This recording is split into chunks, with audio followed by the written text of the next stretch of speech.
चलो देखते हैं क्वेश्चन नंबर 9। चलो देखो क्वेश्चन नंबर 9 में एक पैरेललोग्राम दिया है, तो हम एक पैरेललोग्राम यहाँ इंसर्ट कर लेते हैं। पैरेललोग्राम ले लेते हैं एक। तो ये हमने एक पैरेललोग्राम लिया। देखना ध्यान से, क्वेश्चन थोड़ा सा लेंदी है, ये समझने की कोशिश करना। आ जाएगा, ऐसा कोई बड़ी बात नहीं है। क्या क्या बोला हुआ है? ये बोला हुआ है इन्होंने ओ ए बी सी। ये ओ हो गया, ये ए हो गया, ये बी हो गया और ये सी हो गया, ठीक है ना। और इनके पोजीशन वेक्टर्स ओ के रेफरेंस में दिया है, तो ये इसका पोजीशन वेक्टर ए दिया हुआ है, इसका सी दिया है और बी का जो है वो बी वेक्टर दिया है। लेकिन बी का हम डायरेक्ट लिख सकते हैं ए प्लस सी। और ऑप्शन भी जरा ध्यान से देखो, बी को ए प्लस सी लिख सकते हैं। सब ए और सी के फॉर्म में ही ऑप्शंस दिए हुए हैं, इसलिए बी का वैसे भी कोई यूज नहीं है, ठीक। अब इन्होंने बोला है with a uh point E is taken on the side B C. एक पॉइंट ए जो है बी सी पे लिया गया है such that ratio is what, this point is E और इसका रेशियो है 2:1। तो 2:1 है, तो इसका पोजिशन वेक्टर हो जाएगा 2 टाइम्स ऑफ सी वेक्टर। तो 2 टाइम्स ऑफ सी वेक्टर यहां से आएगा 1 times of A plus B. तो ए प्लस कितना हो जाएगा 3c डिवाइडेड बाई 3, सही है ना। यही बन जाएगा। भाई देखो 2 टाइम्स सी लिख दिया और 1 टाइम्स ए प्लस सी लिखा है, तो 3c बन गया ना। 3c plus A divided by 3 बन गया, ठीक है। ये पोजिशन वेक्टर ई का आ गया। अब इन्होंने बोला है each taken on side B also the line segment A E intersect.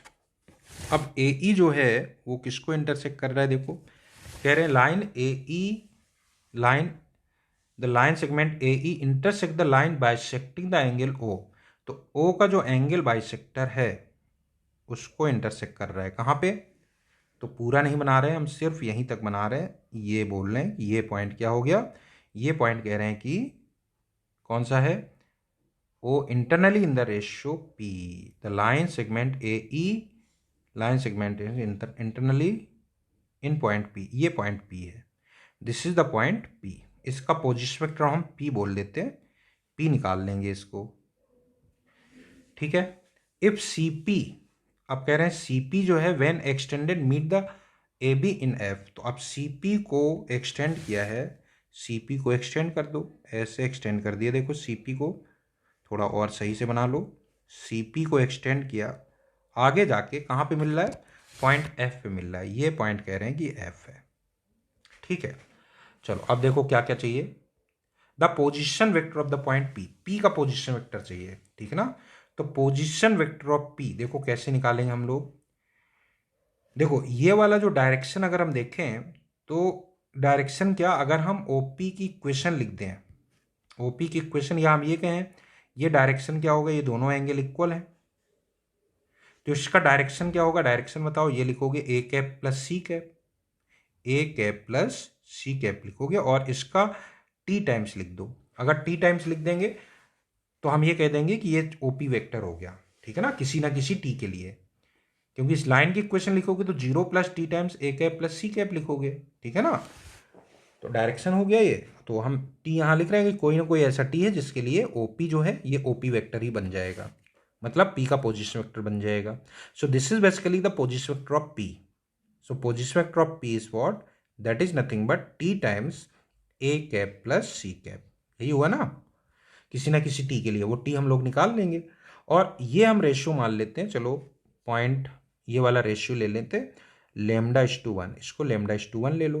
तो λ/1 अगर लेंगे तो यहां से अगर हम ये लिखें तो हम लिखेंगे λ times of A vector plus 1 times of कौन सा, A vector plus 3c vector divided by 3 whole divided by, क्या लिख देंगे, होल डिवाइडेड बाई, ये आ जाएगा λ+1। सही है। तो अगर हम इसमें कंपेयर करें ए का कोफिशिएंट और वेक्टर बी सी का कोफिशिएंट, ए और सी दोनों नॉन कोलिनियर हैं, तो कोफिशिएंट कंपेयर कर सकते हैं। कोफिशिएंट कंपेयर करेंगे तो देखो लेफ्ट साइड में आएगा T divided by modulus of A, ये ए का कोफिशिएंट है। यहाँ पे ए का कोफिशिएंट आएगा देखो 3λ+1 डिवाइडेड बाई 3 टाइम्स λ+1, यही बनेगा क्या, बिल्कुल। अच्छा उसके बाद हम c का कोफिशिएंट कंपेयर कर देते हैं। तो c का कोफिशिएंट कंपेयर करोगे तो ये आएगा t divided by modulus of c is equal to, ये कितना हो जाएगा, सी का राइट साइड में देखो, सी का है 1 divided by lambda plus 1, 1 divided by lambda plus 1, एक इक्वेशन बनी, ये दूसरी बनी। अभी हम लेमडा प्लस 1 उसमें डाल देते हैं क्योंकि हमें टी निकालना है, ठीक है, टी निकालना है, डिवाइड कर दो दोनों को, तो ये डिवाइड करें, 1 डिवाइडेड बाई 2 करते हैं, 1 डिवाइडेड बाई 2 करने से हमें मिलेगा modulus of C divided by modulus of A is equal to, ये सब कैंसिल होके ऊपर आ जाएगा 3 लेमडा प्लस 1, नीचे आ गया 3, या 3 नीचे आ रहा है ना, तो ऐसे लिख लो इसको, 3 lambda plus 1 by 3 means lambda plus 1 by 3 हो जाएगा, सही है। तो लेमडा अपने पास आ गया यहाँ से, बिल्कुल लेमडा आ गया, लेमडा आ गया तो टी की वैल्यू आ जाएगी, तो इससे हम निकाल लेते हैं टी की वैल्यू। बताओ टी की वैल्यू क्या आ जाएगी, T is equal to modulus of C, ठीक है ना, modulus of C into 1 divided by lambda plus 1, 1 divided by lambda plus 1। तो लेमडा प्लस 1 यहाँ से देखो कितना हो जाएगा, ये हो जाएगा modulus of C divided by modulus of A plus 2/3। भाई दोनों तरफ अगर 2/3 ऐड कर दोगे तो ये लेमडा प्लस 1 में कन्वर्ट हो जाएगा। थोड़ा सा और सिंप्लीफाई करें तो ये बन गया, देखो हमारे पास 3 times modulus of A modulus of C divided by, नीचे हो जाएगा ये 2 टाइम्स मॉडुलस ऑफ ए, या 3 टाइम्स मॉडुलस ऑफ सी लिख दो पहले, फिर 2 टाइम्स मॉडुलस ऑफ ए बन गया। ठीक, चलो ये हमारे पास टी की वैल्यू आ गई। जैसे ही टी की वैल्यू आ गई तो पी का पोजीशन वेक्टर अपने पास आ गया, कितना, 3 modulus of A modulus of C divided by 3 times modulus of C plus modulus of A, ठीक है, इनटू, और ये हमारे पास लिखा ही है A cap plus C cap, that is A vector divided by modulus of A plus C vector divided by modulus of C. तो ये पी का पोजीशन वेक्टर आ गया। इसका मतलब अब यहाँ पे क्लियर लिख दो, फर्स्ट का ऑप्शन कौन सा हो गया, ए ऑप्शन सही हो गया, फर्स्ट का ए ऑप्शन ओके कर दो। अब हम सेकेंड पार्ट में आते हैं। सेकेंड में बोल रहे हैं the position vector of the point F is, तो एफ का पोजीशन वेक्टर अगर निकालना है तो हम लोग क्या करते हैं, देखो हम ये कहते हैं कि एफ का पोजीशन वेक्टर अगर हम निकालना चाहते हैं तो एक काम करो, ए बी लाइन की इक्वेशन लिखो, ए बी लाइन की इक्वेशन, या फिर हम ये कह सकते हैं कि ए का पोजीशन वेक्टर पता है, सी का पोजीशन वेक्टर अगर हम एफ ले लें, एफ वेक्टर,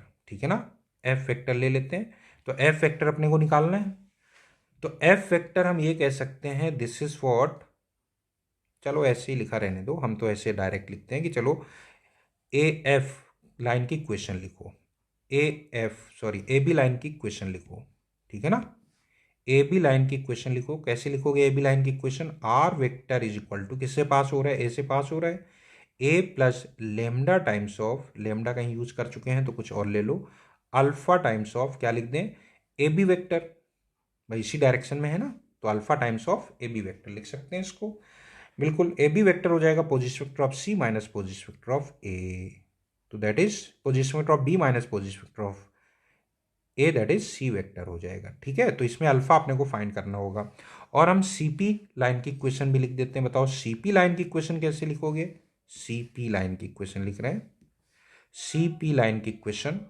सीपी लाइन की इक्वेशन लिखेंगे तो लिखेंगे R vector is equal to how much, किससे पास हो रहा है, सी से पास हो रहा है, तो सी प्लस, आप क्या लिखोगे, अब बीटा टाइम्स लिख लो, beta times of CP vector, CP vector कैसे लिखोगे, position vector of P minus position vector of C, तो पोजीशन वेक्टर ऑफ पी, तो पी वेक्टर हमने लिया हुआ है माइनस सी, यही लिखेंगे, बिल्कुल ऐसे लिखेंगे। अब हम दोनों को कंपेयर कर देते हैं, ठीक है ना, दोनों को कंपेयर करें, लेकिन अभी पी की वैल्यू तो डालनी पड़ेगी, पी का पोजीशन वेक्टर हम इस तरह से लिख देंगे, कोई दिक्कत नहीं है, ठीक है।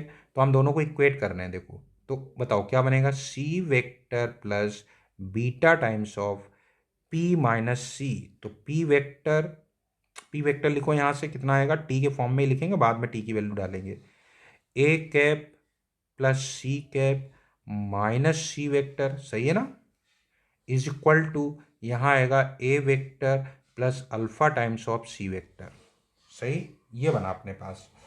तो अब इसको हम दोनों तरफ कंपेयर कर लेते हैं, कंपेयर करते हैं, तो कंपेयर करोगे तो लेफ्ट साइड में बताओ सी का कोफिशिएंट कितना है, सी का कोफिशिएंट है 1, ए और सी नॉन कोलिनियर है ना, plus beta T divided by modulus of C, सही बात है,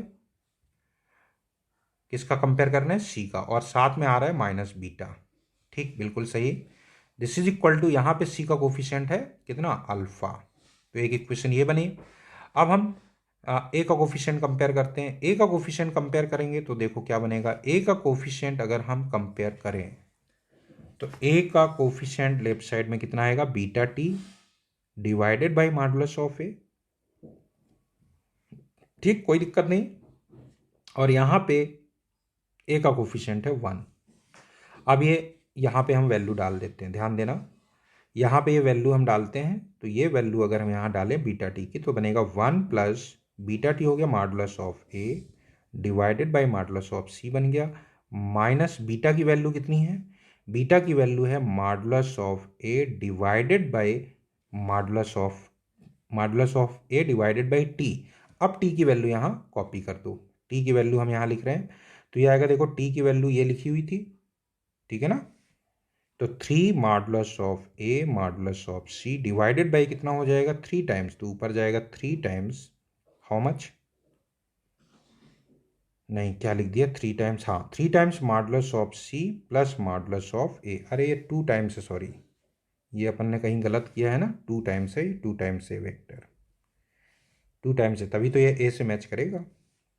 ठीक है, तो क्या लिखेंगे, मॉडुलस ऑफ ए और 2 टाइम्स मॉडुलस ऑफ ए। सही है, लिखा रहने दो इसको। ये बना अपने पास, क्लियर। और क्या आएगा, देखो ये हमने बीटा की वैल्यू भी डाल दी टी डिवाइडेड बाई करके, इज इक्वल टू अल्फा लिखा हुआ है, ठीक है ना, इज इक्वल टू अल्फा। तो हमें इनफैक्ट अल्फा ही पता करना है। एक बार अल्फा निकल आएगा तो फिर तो कोई दिक्कत ही नहीं है। एक तो ये कैंसिल हो गया, ठीक है।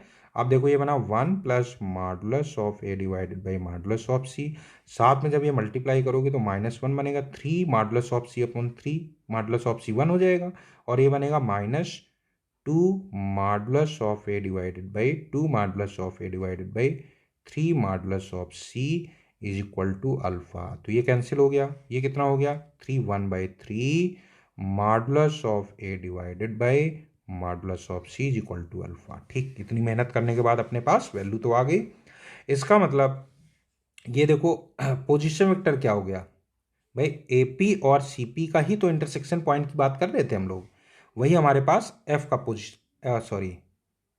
वही हमारे पास पोजीशन वेक्टर ऑफ एफ का आ जाएगा। पोजीशन वेक्टर ऑफ एफ इन दोनों का इंटरसेक्शन ही है, तो अल्फा की वैल्यू यहाँ डाल दो बस। तो position vector of F, position vector of F लिख दो भाई, कितना आ जाएगा, इसमें डालना है अल्फा की वैल्यू, तो आर वेक्टर मतलब A vector plus alpha times of C vector, alpha times of C vector, ठीक है ना, इसमें डाल रहे हम लोग alpha times of C vector. तो अल्फा टाइम्स ऑफ सी लिखो भाई, कितना आ जाएगा, अल्फा टाइम्स ऑफ सी, तो अल्फा है 1/3 modulus of A divided by modulus of C, C vector. कौन सा ऑप्शन आ गया, ये अपने पास आ गया, सेकेंड का भी ए ऑप्शन सही हो गया। अब चलो थर्ड पार्ट में आते हैं हम लोग। थर्ड पार्ट के लिए देखो क्या बोला हुआ है, थर्ड पार्ट में बोल रहे हैं कि vector A F is given by, तो वेक्टर ए एफ निकालना है, कोई दिक्कत ही नहीं है।